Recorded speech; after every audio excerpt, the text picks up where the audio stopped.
Sous des kilomètres d'eau écrasante, le pont des embarcations du souverain respire encore en silence. Chaque cabine, chaque coursive, chaque compas détérioré porte le poids du temps lui-même. Entrer dans l'abîme où le commandement s'est mué en quiétude et où les échos de l'orgueil humain dorment à jamais sous les profondeurs. Sous un siècle de silence, la passerelle retient encore son souffle.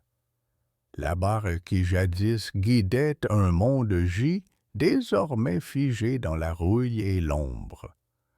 La lumière filtre à travers le verre brisé, illuminant la poussière à la dérive, tels des ordres oubliés, attendant toujours d'être entendus. Ici, le commandement s'est mué en silence, et le silence est devenu éternel. La cabine du commandant sommeille sous le poids de 1000 marées.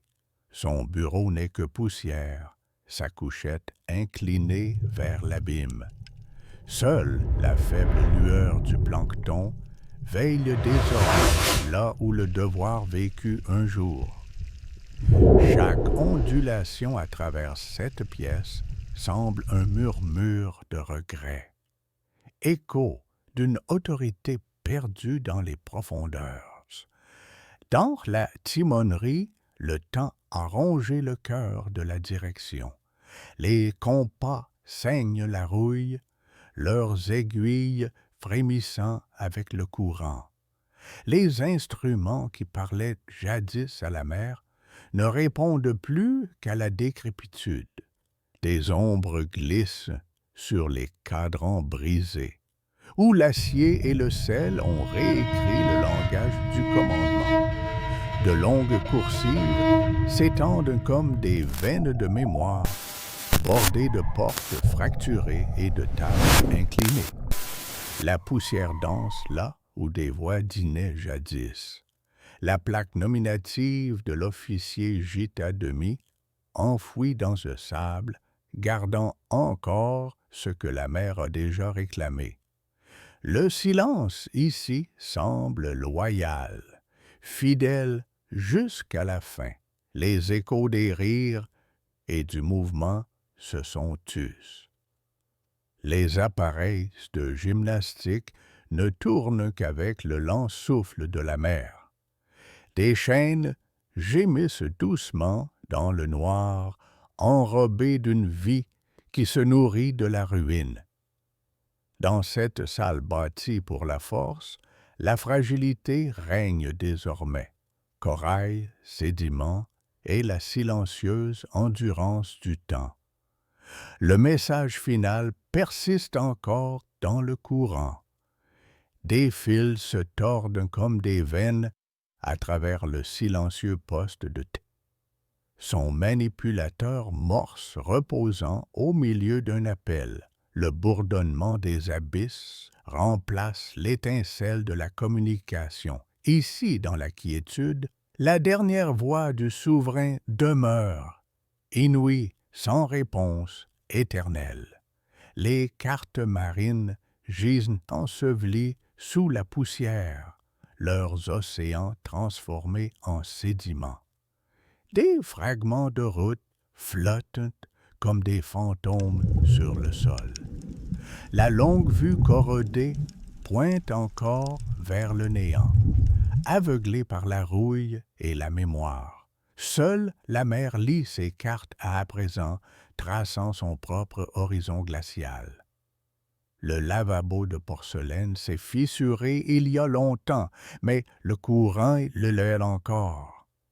Des algues rouges rampent autour du robinet, comme du sang dans de vieilles veines. Un poisson traverse la bondée, une voyageur entre les monts. Le monde. Cette pièce se souvient de la propreté, mais n'offre que la lente détérioration du sel et du silence. Là où des yeux scrutaient jadis l'horizon, seules les ténèbres demeurent, le verre est brisé.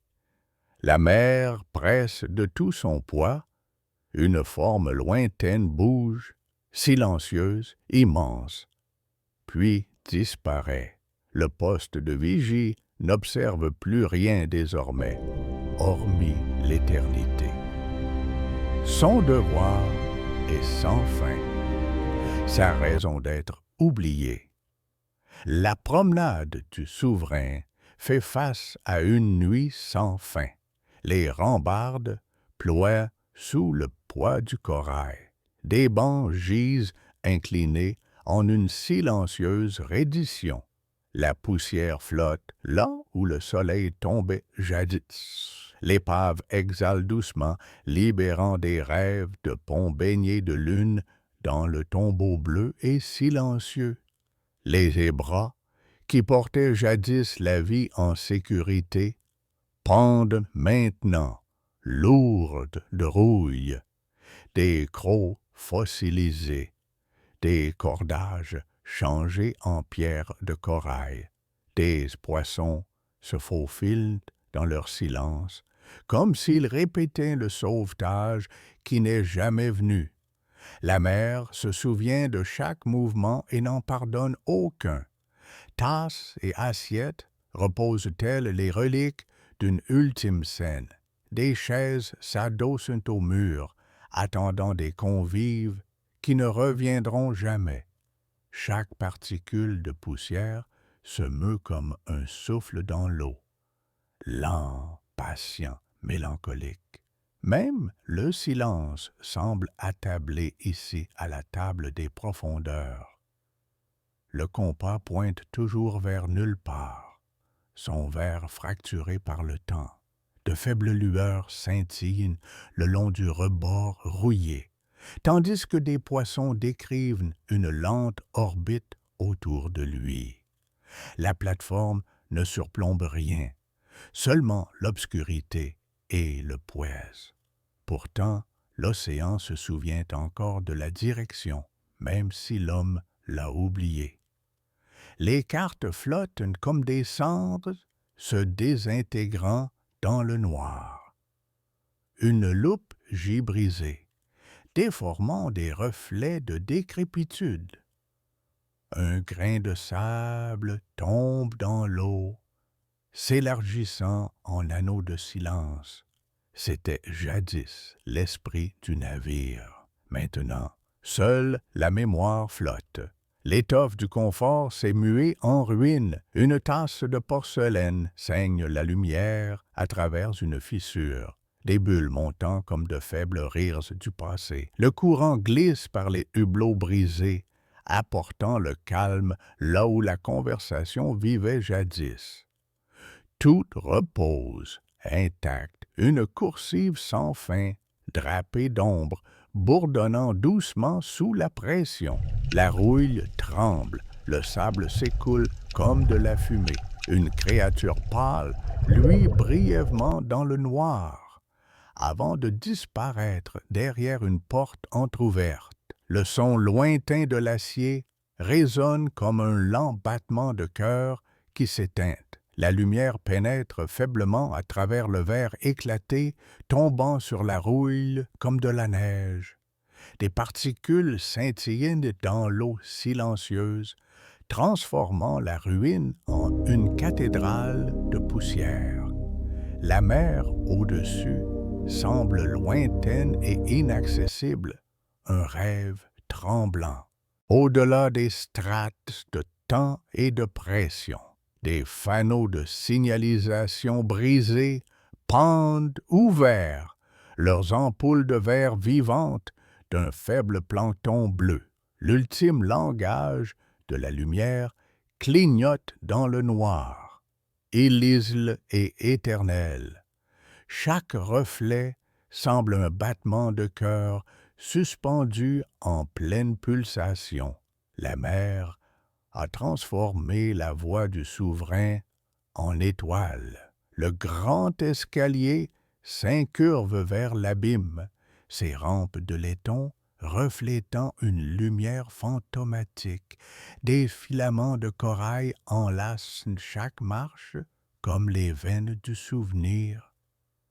La vue vers le bas est infinie, une spirale de silence menant au cœur éternel du navire.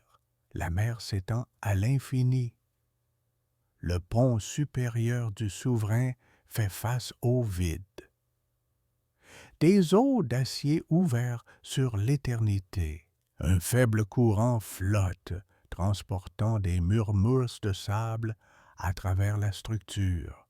Une lueur lointaine s'évanouit. Le navire s'endort à nouveau, englouti par les profondeurs, là où même les échos meurent